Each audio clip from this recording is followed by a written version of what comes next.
Pour comprendre comment la TCC permet de guérir l'angoisse, il faut comprendre le cercle vicieux de l'angoisse. Lorsque l'esprit perçoit un risque, eh bien, il va générer un signal d'alarme qui est l'anxiété ou l'angoisse. Et la tendance naturelle, c'est d'éviter le risque. C'est ça qu'on a tendance à faire principalement.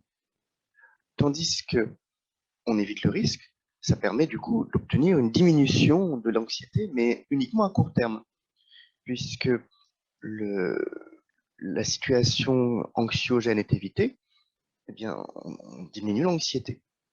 Le problème, c'est que à long terme, cela entraîne un apprentissage.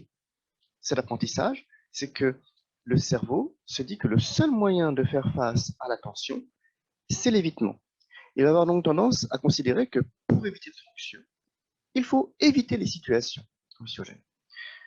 Du coup, le cerveau n'a pas non plus appris comment faire face au risque. Il a juste appris qu'il fallait éviter. Il ne sait pas comment évaluer le risque, faire face à ce risque. On va donc avoir, sur le long terme, une tendance à aggraver la difficulté du patient à gérer le risque.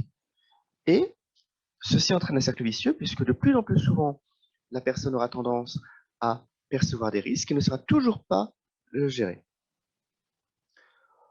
Grâce à la TCC, on va agir premièrement sur la perception du risque, parce que chez les personnes anxieuses, il y a souvent une tendance à l'exagération ou à percevoir des risques où il n'y en a pas. La deuxième chose, c'est que la TCC va permettre d'agir dans la façon de réagir face à l'angoisse. C'est-à-dire que lorsque une personne est confrontée à une angoisse, ressent de l'angoisse, eh bien, au lieu d'aller vers l'évitement dont on parlait auparavant, cette fois, on va aider la personne à se confronter au risque.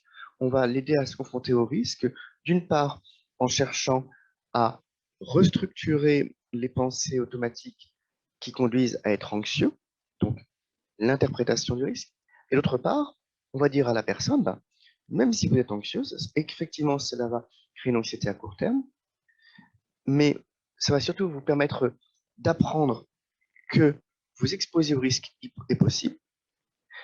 Vous allez également vous apercevoir que lorsque vous êtes exposé à la situation que vous craignez, eh bien, malgré tout, l'angoisse va diminuer.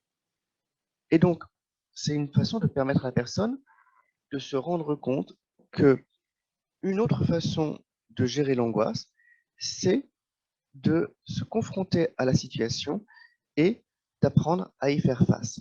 Ainsi, sur le long terme, on aura une meilleure gestion du risque et une perception des risques moins importante, moins angoissante et moins fréquente.